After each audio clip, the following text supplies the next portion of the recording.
Unless it's a different setup. Did Nongshim choose second pick? Classic. We're classic. All right. The bottom lane did not win, but the mid lane did for the side of Nongshim RedForce in Game 2. And it didn't matter necessarily that Jin got ahead. So we're going to see a completely different third game here. I think some of these bans will be identical. The Varus, the Pantheon, the Rumble, the Orianna. You know, Karma's already gone through. Ryze has gone through. Nocturne gone through. Jarvan also banned again. I actually feel like because of the high value of all of the bans that we've had, every single game they've been exactly the same. Outside of the Karma that did sneak through, we're going to see very, very similar bans. There will be like one that's going to change. And maybe a Vi ban. Yeah, maybe the Nautilus isn't going to get banned this time around. I wonder what's going to slip in instead. I'd like to see a Vi ban from HANJIN. Rumble has to go first, though. Yeah, not going to see that one. The other thing is Ashe Seraphine is still kind of lurking as Annie. a strong lane. Yeah, Annie's gone. But with no Bard, no Nico, no Lulu, I'm like, Ashe Seraphine stocks are way up. And if you're actually the one with second pick, you can run with that really well. You better ban Pantheon. That's all I'm saying.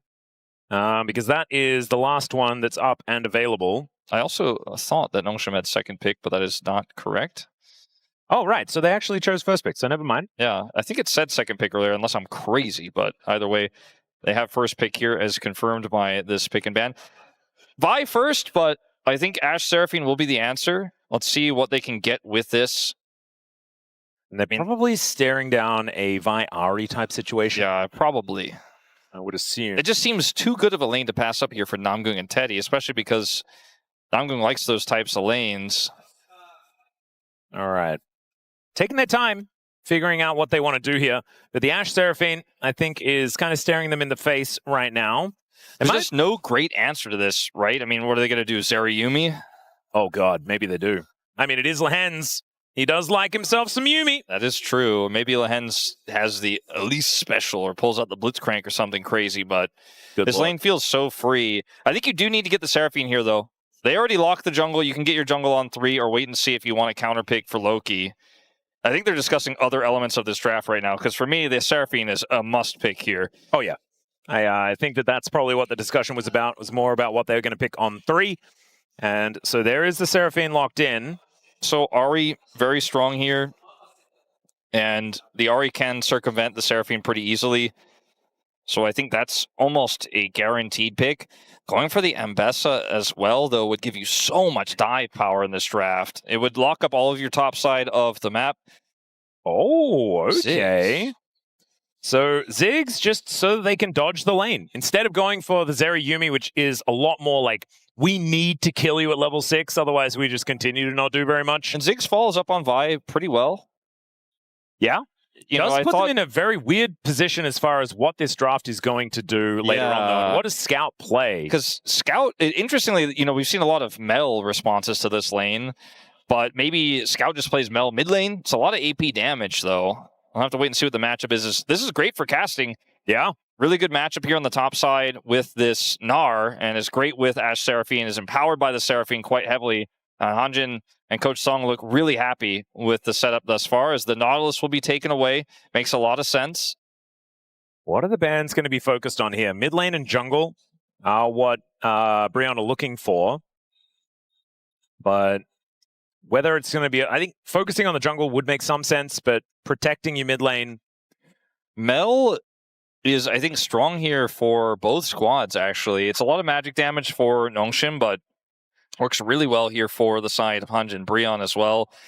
GIDEON, in this case, doesn't have a jungle pick yet, but they're not going to target that. The Ahri, still a potential concern. They do ban away. Yeah. Naafiri is a pretty common one into the Vi. Yeah, and it works well with the Ashe Seraphine. The follow-up is pretty simple. Let's see what they do. I wouldn't mind seeing it just taken away, just trying to avoid that sort of response. Because having a bit of extra damage out of the jungle could be a good thing too. There's not a whole lot of picks you'd want to ban otherwise. Like, I had the Akali in mind, but it does feel like it's not necessary to play Akali in this draft here for HANJIN Brion, even though it's a strong tier list pick. Not in my mind, but in the LCK minds of a lot of these mid laners. So let's see what we get here. Probably just a jungle pick for GIDEON first, and then they'll wait to see the full picture here. Because the Ziggs is also technically a flex, but they didn't ban the Mel. And it's going to be, maybe they were hoping to play it. Taliyah, I do not really prefer in this situation. Wow, that is an odd choice. All right, it's been a while since we've seen Taliyah. She's kind of been on hiatus here in the LCK, but she will be back once again. Can build some walls and things like that. Technically a flex pick. GIDEON might pull it out in the jungle. True. It's been a while. Ooh, Yone for Scout. Yone is actually a lot of fun. This is a really nice way to change this draft up, and the Ziggs Leona has always been a classic. When they banned the Nautilus, I was like, well, I like that ban. It makes a lot of sense, but Leona's still out there. And it's Lehends. He loves Leona. Yeah. He loves Nautilus more, but he does really like Leona. He's like the only one who plays this besides Life. Kha'Zix. Yeah. I don't... GIDEON looks pretty excited about it. I like Naafiri a lot more because there's a lot of CC to press W for. Kha'Zix might just go splat in most situations here, I think. And the Naafiri is such a good pick into the Vi. We've seen it so many times. So an opportunity now for GIDEON to get in there, cause a ruckus. Taliyah pick is the one that really gives me the most pause because, yes, I think it follows up well onto... I have to say, I'm pretty sure Naafiri has more pause. Yeah, that's true. Especially if you include the other little doggos. That's true. All right, good point. So many pause, okay? But this Naafiri, doesn't set up the Taliyah well, but the Taliyah can set up the Naafiri, I suppose. You're playing into Vi, which is a great matchup for the Naafiri. If you hit an arrow, the shove is automatic. If you hit a root from the Seraphine, the shove is automatic. So I get the idea. Plus, you can play through sides with an aggressive Naafiri pretty well. I like the Naafiri pick way more than the Kha'Zix, as we alluded to earlier, but this Ziggs dive comp feels pretty simple to execute here for Nongshim RedForce. They just kind of line up the dive, press the Ziggs buttons on top, press the R button on top, and it's pretty simple. Ashe, Seraphine, and lane, though, incredibly oppressive, and I think trying to all-in with the Leona could be a mistake here. I think they need to play defensively. Ziggs going to be on TP. Just going to have to farm it out till you get to those mid-game fights. Looking forward to seeing how it goes, Wolf, as the Nongshim composition, I think, came together pretty nicely, but there are some answers for the bros as well. Let's do it. Let's jump into the rift for the third game of the series.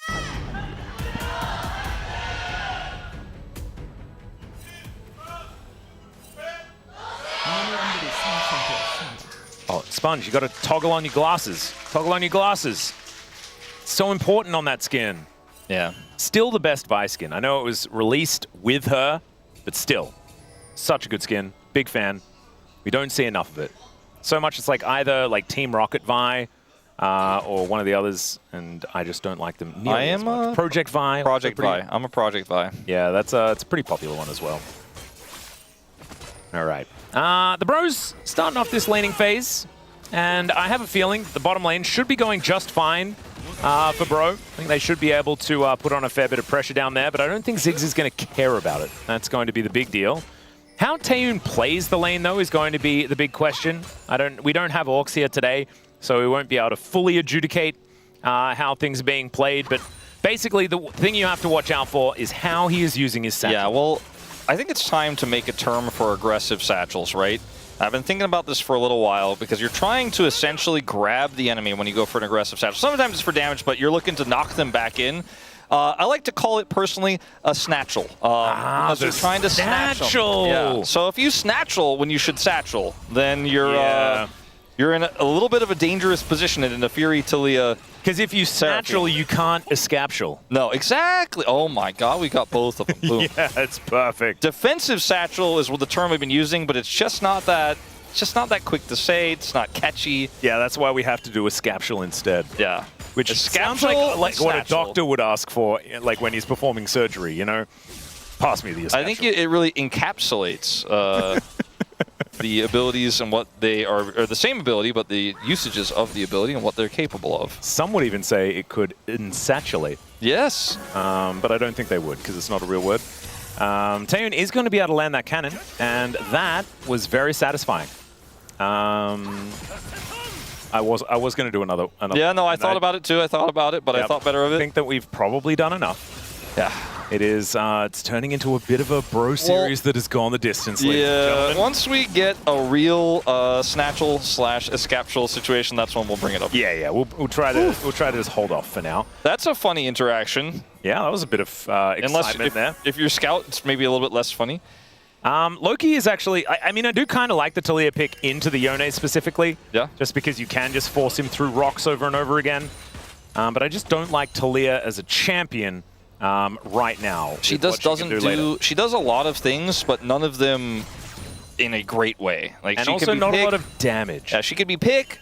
She can do damage, but it's not a lot of damage. The pick isn't guaranteed in a draft like this. She can be global, but it's also a risk. You know, it's a little bit slow of a rotation, very predictable. And Taliyah was, you know, a favorite for a lot of people, so that's understandable. Maybe they thought, you know, it was going to be picked if they didn't grab it, I suppose is something you could consider. Ooh, Eclipse is going to come on down. The beat drop is not going to do as much because, of course, a bunch of extra resistances. I also, as those who have been watching since LCK Cup knows, we're going to see a bit of a deny of the back. Yeah, there's a Zenith Blade in. I don't know whether Lehends really wanted this, but does absorb a lot, as that is... What's that one again? Snatchel. That's a Snatchel. Attempted Snatchel. Didn't actually snatch him. But that was more of a Disengatchel. I guess you could say that. But, I think it was hoping it was going to knock him into the turret. Yeah. So a bit of a, Snatchel, but also Disengatchel. Yeah. Well, Gideon, you're going to need another one of those. Taeyoon in a bit of trouble. Namgung does get out of the turret range. Taeyoon takes a little bit of time to die as Teddy just barely survives. And the teleport coming in, but it's a turtle port here from Scout. Takes him about forever to get there. And it's just going to be running sadly back to the lane as the bros pick up first blood. Yeah, Scout is like, oh, there's no way. Actually, no, yeah, it really happened. And now you don't have TP, and so Taeyoon's going to have to TP to cover your lane. As, this is just, Namgung, he's great, man. Is he actually the best up-and-coming Rise support? Maybe. I think so. Rookie of the Year candidate? He's, just making that into a great play. Obviously, not the most, mechanical play. Is it the exact right place at the right time? Sets up the turret aggro so they can go for the dive. Yeah, the control is just really beautifully done. And getting an Naafiri ahead early is very, very important. The one unfortunate thing is that Namgung is the one that picks up the kill, but not the end of the world. As you can see, leads across the board outside of the top side of the map here for the bros. As Nongshim are going to be able to pick up this first dragon. First one being an Ocean, second being Chemtech, does mean that we will have a guarantee of a pretty fantastic soul here as well. So you can imagine getting towards Double Dragon going to be a big priority here for Nongshim in this game. Yeah, it is going to be pretty massive, and controlling it early is the name of the game, and they were able to get it into Ashe Seraphine because of the timing of that dive. So that ends up being the cost for Bro, although it is slight here, and the gold feels much better. And they clear that ward, nothing crazy, although the observing zoom made me wonder if there was something else going on. I was a little bit, I was enthralled by how Jonah Strong played that one. They do have Sponge going to the top side of the map. He'll get level 6 off Krugs, and then he'll be a bit of a menace. Sponge that is on the top side there on Krugs on the Vi. All right. Nongshim just going to pick up this wave. That'll be fine. It's actually going to do red buff because Krugs weren't up yet. Oh. Yeah, that's we kind of touched on it. I feel like your tone of voice picked it up when it was banned in the previous game. Kind of like, oh yeah, that's not necessarily a good pick right now. Hasn't been doing great, but I think it suits the comp. It's great for the composition. It follows up on the Vi really well, on the Yone really well, or sets up the Yone, etc. As we watch it, it just gets slammed into the wall, but it does trade back quite nicely. It's not good into Gnar, you know? That part is definitely not what it has going for it. Yeah. Good pick there by Casting. As Loki does have his Boots of Lucidity done, but doesn't really have very much damage to help him take down these minions. Still able to get away from Scout relatively well. As I say that, he takes a fair bit of damage as he unbinds. But still ahead in the wave as Beat Drop is going to snare Lehends for a few moments, but he does have the Eclipse. Ooh, Public Execution gets hopped there. Yeah. By Casting. Good reaction there from Kaz. Look at his face on the player cam. Yeah. He's giggling. Thanks for the ultimate, my man. Looks like they're having a good time over in the bro camp. And you can see why. Still, it is 1,000 gold. Not really the end of the world as the arrow is sent through the wall and connects onto Kingen. Casting wants to be able to find this, but he doesn't have the ulti. As Kingen wanted to get a few dashes in order, there is no one here to help out. So Casting needs to do this himself. And when Kingen gets some buttons back, he should be able to get himself out of the way. The Q is going to land, and Casting doesn't find that statue. I was going to say house, but it's the wrong skin. Throws a statue at him. There's the flash. Zenith Blade in from Lehends, and there's Scout going forward with the ulti. Down will go Loki, and Nongshim answer that first blood finally here in this mid lane. Ladies and gentlemen, the dive comp is alive. It is indeed. That was about as so many of these team fights are going to look as playable as it gets for Loki. If you get caught initially, you get caught by the next thing, and then the next thing, and then the next, and the things are crowd control effects, which immobilize you. And the things just keep lining up. Loki ends up using both of his summoners as well in the death, so that's not great for him. And I believe Scout picked up an additional plate there in the mid lane before he backs. So he ends up picking up a pretty significant lead, and the gold has shifted into the favor here of Nongshim RedForce right now.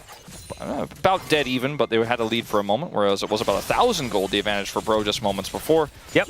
So we'll watch this again. Lehends setting this up brilliantly. This is why he loves the Leona. Oh, Zenith Blade extends well. Extends with the flash, and then the follow-up is just so easy. Vi presses R. And he almost didn't need to be honest. Honestly, I think you're right. But sometimes you just want to guarantee it, and with that kill going over, Lehends picks it up. So both supports being a little naughty at the early stages of the game, but it is nothing to be too worried about. As Scout goes back, gets his Berserker's Greaves. Neither as naughty as Nautilus. No, was banned away. That was exactly. He's so naughty he was banned multiple times in this series. He stole the last part of your caster name. Oh, he did too. Now you're just at. Oh no, I've been banned. I didn't know casters could get banned. Oh no. I guess casting can get banned, so I guess it makes sense. That's a little bit of a shame. Well, I'm commentating this row game. There's a lot of letters that have just been taken away from things in this current series. Well, that's okay. We'll just have to make do with what we have left. We certainly will. Do you know what at is in? Satchel. So I am at least still a part of the very frustrating Satchel conversation that we had earlier. True. We have seen a few extra Satchels as well. The Attackshel was thrown out, and that is the one that Orcs really doesn't like. Yes. We're hoping that we never see any more of those. As Kingen bouncing around this lane, doesn't quite have his Eclipse done. You can see Casting pretty happy to go toe-to-toe. Top lane feels like such a knife's edge battle, but Casting has had the winning side of it for most of it. Now, Gideon does show up here, but guess what? Sponge on the counter. Yep. Able to get over here. Still hasn't put his shades on, which is a little bit unfortunate. That is okay. Taeyoon, moving on over. I guess he's trying to say I'm Team Leona because she's on my team. Yeah, maybe. So I enjoy the sunlight. Yeah. Although with this skin, it's a little bit darker. All right. Well, we do just have a 2v2, but it's a little bit confusing. Namgung making his way over was just spotting to see where Sponge might be headed. This setup for Lehends with his summoners with Unsealed is actually pretty terrifying when he can just cleanse the root from the Seraphine and just make sure the engage goes off no matter what. An actually really powerful moment here for him if he could set that up, especially with Sponge on this dragon. They could turn. Yeah. Instead, be a bit of an angle here for Casting. Gnar into the wall as Kingen might be in a little bit of trouble here. Another statue is going to connect and hits Mini Gnar at exactly the right time. Flashes to pick up the hyper proc, and Casting gets a solo kill here in the top lane. Yeah, the angle of the flash there, I think was what Kingen thought was going to save him, but I mean, it didn't matter. The auto was in the air. Yeah, I think he should have flashed earlier, is really what I mean. Like, it was a bit bizarre. He tried to ult as well, but died. Yeah. Or the cast went off. Bit of a funky one, but Casting has been enjoying this matchup. We saw a few misses, the jungle attention. That's why I was saying it was on a knife's edge, because both junglers were like, this actually could get blown wide open. And I think in this moment, as the transformation comes through, you got to flash like now. Otherwise, that auto is just going to go. Yeah. And he flashes first, so I think that can be done about that. 나이스. What it is? 이거 지적하다. Yeah, I'm not really entirely sure exactly how to explain what that sound that he made was, but yeah, You don't need to. Maybe you just let it lie. I think that's there okay. you go. Still, Namgung said he did a good job. And he absolutely did. Kuda is what we can't he just said, I'm huge. Okay. Or that's big. Like, it's big that he got the kill, I think is what he means. Or maybe honestly, it just sounded a bit more like a war cry rather than an actual word. As Arrow is going to connect onto Taeyoon for some... Oh, just to stop the back, I guess. Bit of an interruption arrow there. Okay, well, this is really big, obviously, as Casting has pointed out, because... Yeah, he did say that. Now it's about a 700 gold lead here for the Gnar that has the favorable matchup. And if Sponge has to give resources here to the top side, guess what? That's predictable. The whole team is coming up here. This is a... Taliyah with Weaver's Wall available can either wall off the Vi or just, oh my goodness. God, and they're committing. There are so many bros up here. As Lehends, good footwork. Taeyoon's also showing up. He's got a big bomb. Yeah, the doggos get aggressive here towards Lehends, who really wants to turn this into a engage. You could really feel it.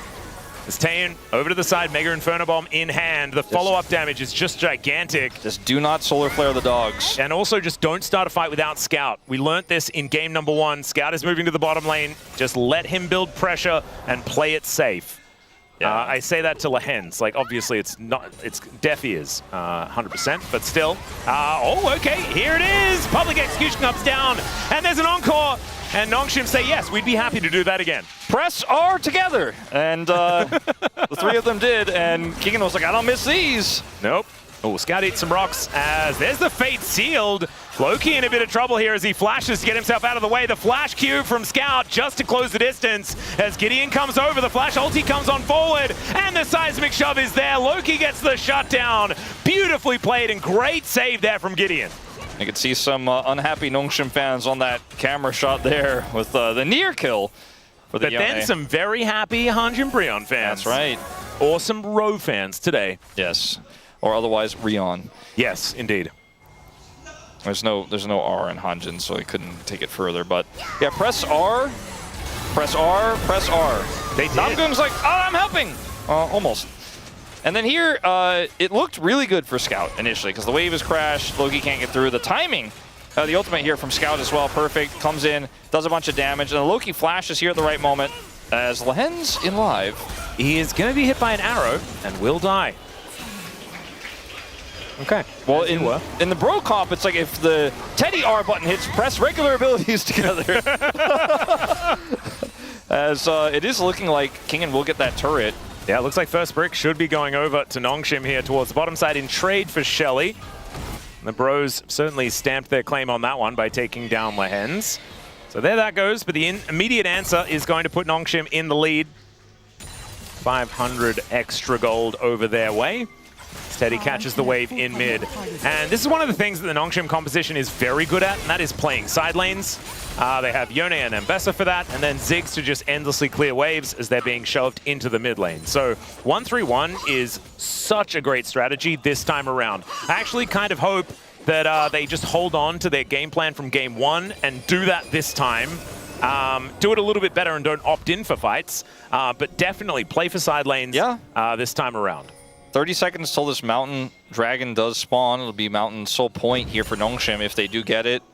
TP in for Taeyoon to control this mid wave. They have a lot of Dragon prio right now, and even though HANJIN have a strong pick comp and their team fighting is actually really powerful, even with this Ashe sitting on just 1.5 items, I don't think they can really afford to give this up, but they also are just not in a position to contest, you know? This is a really awkward moment here. They are going to group. Weaver's Wall is almost back here for Loki. If they can steal this away and win a team fight, they are golden in this game, but it is going to be so difficult. TP here for Casting as well as they try to set up for the contest, but it's so slow. It's like instead, they're going to try to trade it for a mid turret. And Nongshim actually dropped the Dragon for a moment. This is really awkward. Yeah, Casting made his way in, does have that big old shield from the quest. The Dragon loses interest in the fight. Scout now looking to make his way over, doesn't find the knockoff from the Q, but Casting takes a lot of damage. The Encore goes wide. They found Namgung and they just execute him. Hop over the wall there from Casting, but now Bro are completely out of the fight. And Nongshim gets straight back onto this Dragon. Soul Point and Mountain Soul in this game, so incredibly valuable here for Nongshim, makes them so durable. And Gideon, can he perform a miracle to try and lock this one down? Cease and desist comes in. They try and get rid of the Vibe, but he's unstoppable, but still, they have enough damage. The Dragon is given up on, and Nongshim may have just thrown the game away. I think they just did. In an instant, Gideon dives on top of Taeyoon. He's now a Ziggs with nowhere to go. No escapture is enough to save you in that situation, and Kingen is wondering where all of his friends went. I legitimately think that was a... that was one of the silliest things I've seen in a while. It was a horror movie watching it happen. You're like, wait, whoa. He's behind the door! Like, look at this. Okay, so they have the full control over the Dragon, right? And they, like, not here, but in a moment when the engage comes through onto Namgung. So Namgung's over here looking for the encore. It whiffs completely. Then he dies. And now from this point on, bro are like, let's get out. And Nongshim, we have control. Gideon's like, do I make this heroic attempt? He does not have flash. Yeah, but like, and they're just like, you know what? Let's just go for it. They see all of them. And I just, why? I don't understand. Teddy was not the target. By the way, Teddy gets over the wall, then he can come over here and apply damage. I have no idea. I just do not understand. No, neither do I. It's Mountain Soul Point. You got the pick. You have control. There's no flash on the Fury. Just take the W and roll with it. Now, this game might be over, right? I mean, this is a crazy throw of gold over to Bro. They get the Dragon as well because Nongshim dropped Dragon on the engage. Wow, yeah. That was a bit of a swing of momentum. The pendulum is weighted, I think, on this one. Yeah. Good arm. They stacked the pendulum. Nongshim. Yeah. But if the Bro are anything, they are gentlemen. And you know what happens when something is thrown your way? Well, you toss it back. You toss it back. Yeah. Exactly right. As the arrow is going to be sent towards Scout. Scout watches it fly by and then ults away, casting unable to get in front of him. And so Fate Sealed now on cooldown. But still, Scout is going to survive. If the last dive was a disaster, why not just try again? Well, they might also just try and take plates, maybe even a turret here. As the mid turret is also about to get satcheled.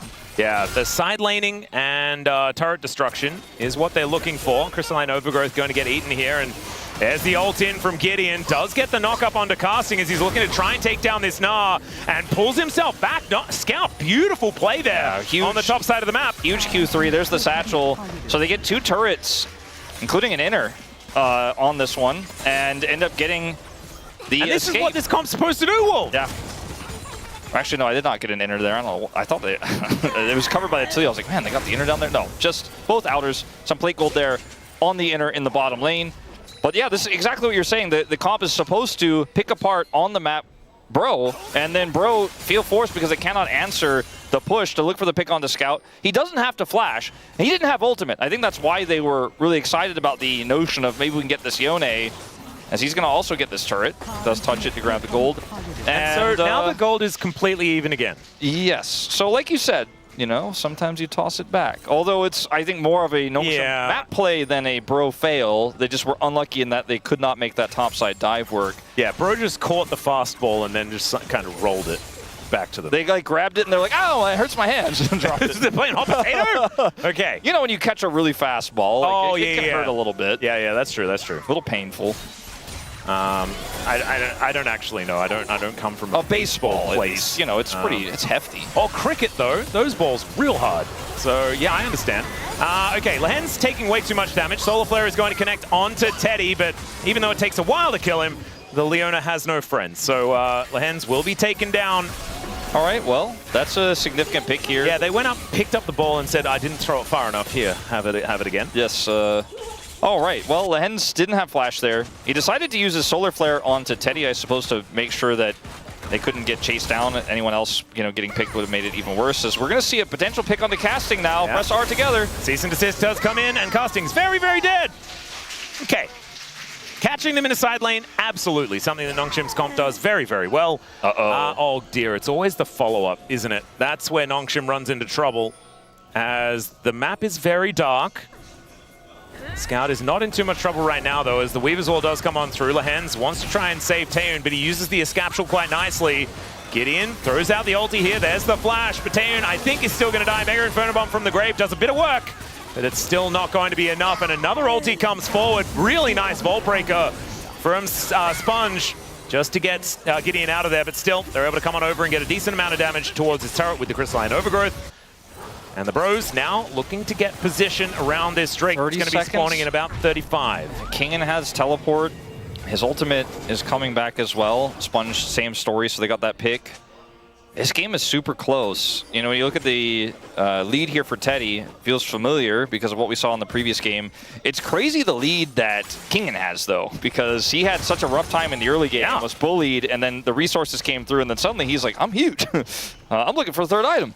And now, you know, if Nongshim imagine if they had gotten the last dragon that they I know. It's crazy what position they could be in right now. They would have been winning. Yeah, it would have been like almost unwinnable for Bro. Instead, it's incredibly close here, and they cannot hold the prio. Bro are actually going to push through. That was a choice. Sometimes you just press R instead of ward. You know, I've done that. I've definitely done that. Well, Blast Cone not going to be utilized here as there is a flank angle from Sponge. Teddy is trying to stay as far back as possible. Oh, the arrow actually gets dodged with a Blast Cone? That was crazy! There's the steal from Sponge. Encore gets flash. Mega Inferno Bomb needs to be W'd. The flash, the ulti comes on forward, but Scout immediately gets out. Nongshim, they can back away. At least that's what I'm told. That was one of the best team fights from... Okay, hold on, Sponge. Oh dear, oh dear, oh dear. Okay, Gideon does have ulti. Now the Weaver's Wall comes in. Kingen looking for an angle, and Sponge is very dead. Cease and desist, public execution, and he survives! Nongshim can win fights! And Kingen, as they bait Pro to do exactly what they did. Yeah. It's the throwback! Kingen's like, I remember this play the opposite way. I'm just going to wait. Surely they'll follow us. And guess what? They did. He had the angle held. He still had his ultimate. We're going to see TPs exchanged here from top and mid lane. Is Teddy, where you going? Oh, God, they're dead. They're going into the Death Chamber Wolf. That is where they're going. Casting might be following them as well, as that would be the ace for Nongshim. As there it is, in goes Lehends. He finds the Eclipse button as well to keep himself alive, and that is the ace that we were talking about. Casting, you can see, not exactly happy about that one on the player cam, but the Baron not going to be happy either because that one's going down. Let's have a look at this replay. So much better from Nongshim. This is one of the best fights I've seen with utilizing Ziggs damage. Like, look at how well Taeyoon plays this. He's layering damage in constantly. They play it slow. He drops in the ult for poke, and then they push 40 with Scout, and Scout disengages. He's like, all right, we still got these Ziggs abilities, right? We're going to still be able to layer this damage in. So Bro can't really turn this around and look for a fight. They don't have their arrow anymore. Weaver's Wall is utilized here so late. I think this is such a risky call at best here for Brion, you know? My goodness, and the Vi shield as well. And then Teddy doesn't have vision here. And he do be getting snatched. Yeah. That was actually like perfect snatchel example. Yes. So I mean, in Teddy's defense, you know, if they're on Baron as 5, maybe he can come in there and do something, but I think he thought this game is lost on almost every sense after that big throw he just had, and maybe I wait for the hawk shot before you do that, or something like that. I know, I'm just trying to give him the benefit of the doubt. It's a rough one. Understandable. We've now moved to a 5,000 gold lead as Kingen might be caught out of position here, as he does have the ulti available. He uses it to go in, because why not? Because he was definitely going to be dead. A lot of damage there with the Mega Inferno Bomb, but 4 versus 1. Not great odds there for Kingen. Scout doesn't have TP, so he has to be careful, but he has empowered recall. I think he should be able to get this inhibitor turret, maybe even more if there's no response, and this threat is actually a problem for Bro. They need to respond. And instead, they're going to, eventually... They steal a blue buff. They take some bounty gold here in the bottom lane. That's their first turret, Wolf, which is kind of crazy. Yeah, it's pretty insane, actually. They will eventually get this turret, as you say, and the inhibitor turret is going to survive. It is defended by Loki's back. And the pick onto Kingen was, I think, not that expensive in the realm of everything that's happened on the map, because they defend their inhibitor, they get the bounty gold, and there's no objective to fight for. So this ends up being, yes, some resources are expended here, but Teddy's just like, that's illegal, you can't back there. And obviously they don't know there's a ward there. I love how he scans it and he's like, damn. Yes, that's what happened. I think he knew that he couldn't get out of the Encore, so he's like, I don't care, I'm just going back in. Maybe that was what it was. I think that's why he re-engaged, buying time for Scout's push and stuff like that as well. But it did look a little bit comical, because I don't think that he was going to be able to survive that. I mean, Sponge was kind of nearby, you know, but... Yeah. They did have Mega Inferno Bomb as well, so they did end up on half health, but that is only halfway to a positive maneuver. As Gideon clears up his Krug camp, he at least has access to his jungle for the moment. But a 2,000 gold lead here for Kingen that did just die.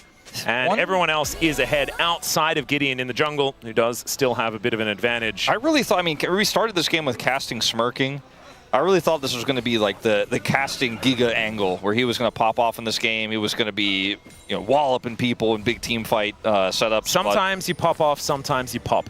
Yeah. This time he be popping. He do be, because he's 2,000 gold behind and just got his Sterix. He's got some rogue cloths in his pocket as well. He eluded the enemies and picked up like cloth X1. He dropped at one of the locations that doesn't have quite as many good things, and just went to the bedroom. And he's like, I'll vendor these later. Okay, you got his Warden's Mail now. All right, we're a step in the right direction. But this dragon for Nongshim, I mean, Leona is already annoying enough. She's got her locket, but she has Mountain Soul. I mean, Lehends can go wherever he wants with no rebuttal. They don't have Mountain Soul yet. If they get maybe the bros have a chance here to convince Nongshim to once again throw the game. It's their turn.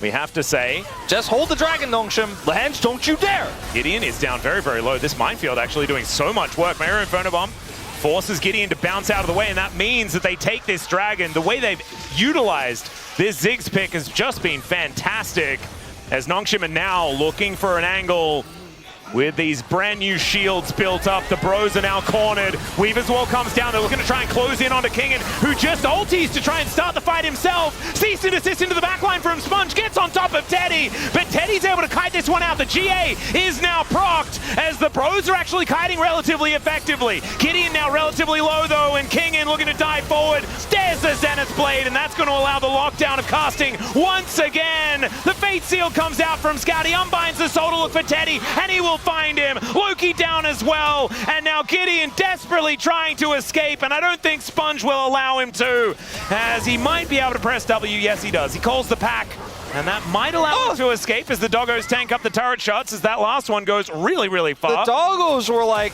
I'm not going to let you get hit by the cone, don't worry. Yeah, exactly. The cone actually was just too far away.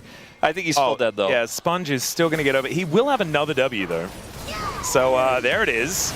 Let's see whether he can actually... He can't. He just has no health. So that is going to cause him to die. There's a lesson for you. If you run out of health, you do die. I mean, it's, you know, it's lesser known fact, but this is Loki coming in here. The ultimate from Namgung really does not do anything, though, and I actually really love this call from Sponge to go into Teddy, because yes, he's going into 4 people, and Teddy is going to burst him down, but he has GA, and that allows the rest of the team to follow up here and approach, and man, Taeyoon, his Ziggs has been pretty good. He's been set up for success here with his dive cop, but he's just layering so much damage, and this from Scout gets it. Teddy's like he used the seismic shove to like extend the range of his ultimate. It was kind of crazy. It looked very funny, but he does ultimately take Teddy down. Teddy tried his best. His kiting was phenomenal, but now Nongshim, if they had Baron when that happened, they would have just won the game. They will have Baron now. Gideon did not die for a long time, so arguably bought some space for Bro to respawn, but they're still not going to be up in time for a contest here of this Baron whatsoever. Nope. And that Mountain Soul is permanent. But 2 Mountain Drakes here, on top of already like the healing that's going to come through for their first 2 Elemental Drakes, it's very tough to kill these champions. And Scout now is not going to be worried about Teddy throwing an arrow at him, because he has unbound his soul, casting in a side lane, just trying to put on some pressure wherever he can, but the arrow is going to connect. Ulti is going to absorb it there, as Scout will have to go back to that soul that's in the middle of a wall. He is instead just going to die. Still, turret does go down. The second time this game, Teddy has been like, nah, I'm not going to let him push mid. He cannot be there. This time he gets Scout, and you got Kingen last time. And this is going to be bounty gold here, so it's something. Yeah. I mean, this Red Bull Baron power play is a negative right now because of this. Okay, Nongshim, it looked like they had enough money to just kind of waltz in and win the game. Apparently, absolutely not. So Scout buffers the arrow really well. The problem is that there's a Taliyah there. So he's like, oh, okay, got out, and then follow-up comes through from Loki, and then here he's like trying to do some fancy stuff, but there's just too many things to avoid, and there's just 4 champions killing him. Yeah. He played it well, but there was ultimately no way out. Cool trickery, but Yeah, But it was cute, but in the end, didn't quite work. Still, he is building towards GA. It's going to make picking him a lot more difficult, and especially dealing with it in a team fight, as Bro do like to press R together, but if you press R together and then you just get them down to a GA, everyone else is there, and then that guy comes back to life as well. So yeah, it's just not exactly the greatest. In that bottom side fight, Sponge showcased just why this can be a problem. As the siege is still real here, as that top inhibitor survives. They're looking for bottom side. Teddy again. Arrow connects onto Taeyoon. He actually walked into it. There it is. Beautiful shove. And another pickup for the Bros. I mean, minus 2,000. We talked about how the first CC being the Ashe arrow can layer into so many other CCs, but like that's 3 for 3 for Teddy being like, Did he I don't like that satchel pushing. the wave? I do not know the answer to that. Oh, I do not want to know the answer. Satcheled the wave. I do not want to know the answer to that. That's a whoopatchel. Oh, boy. Not a good one. Okay, well, this has been one of the most poorly utilized Barons Good we've Baron seen in a while. for HANJIN Brion. Phenomenal 3,000 Rebel Baron power play for HANJIN BRION. You're exactly right. Look at this. Huh. We came in a bit late on it, but either way, he did not have flash, and I think... Where was Taeyoon going prior to the arrow? Yeah, I don't...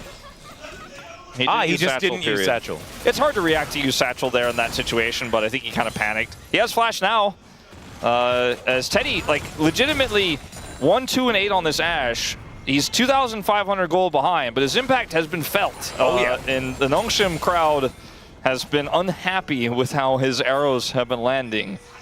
Taeyoon only has one more item slot to fill as well. Right now has a couple of control wards. There is that GA that we were talking about. Finished here right before Elder, perfectly timed. Kingen very close to his as well. I think he's getting it right now. If they have triple GAs, it's going to be so hard for Bro. And there it is. He has it, so 3 GAs for this Elder fight. This is going to be incredibly difficult. They're fighting into Mountain Soul as well. Does Taeyoon have a Zhonya's? He might be one of those. I don't think so. Well, casting. Narbar at a decent spot. As Nongshim will just push them away. 10 seconds on this Elder. And casting's angle is so good. Sponge also trying to one-up him as far as the flank angles are concerned. The arrow's going to sail by. And now Nongshim feeling like they can just walk into this river. Create some darkness here for the Bros to be able to fight around. Sponge is really he's flanking. Committed to this. He's on the phone with Pool Bay right now. Yeah, I was going to say, this is some Pool Bay flanking, as he will be able to Volt Break himself in there. But let's see, Solar Flare is just going to slow a few of them down. Not too much more is going to come of it. The bouncing bombs aren't exactly landing right now. So much patience here for Nongshim, but like you said, the poke is not landing. Sponge is looking like he's going to commit. Ball breaker out. Yeah, he gets on in there as Loki goes forward as well. There's the Cease and Desist Mega Inferno Bomb. Everyone's health bar gets wiped out, but Teddy, he flashes and Kingen gets on top of him. That'll lock down the Ashe. And Kingen does get charmed for a few moments, but now Loki's just trying to throw these rocks around and it is not enough to win the fight against Nongshim. Sponge's grand flank ends up working out as he does try and Volt Break around. Does have to play around these rocks, which is kind of frustrating as Loki's health bar is just like one hit away, but he seals his fate. And that is Scout that helps lock him down. 9,000 damage for Taeyoon in this game. In this fight, rather. In this fight. Just one fight. He did a lot, even though not all of the poke landed. Enough of it did, and the engage was crisp. And that's the end of it. Nongshim will narrowly defeat HANJIN BRION here. It looked like it might have been Bro's night here. They had so many ins, but ultimately just could not find the consistency. Oh, it's such a shame, but there it goes. Nongshim will be able to narrowly take down the Bros. It almost looked like they were going to lose to both KiumDRX and HANJIN BRION this round robin, but they barely get themselves in order.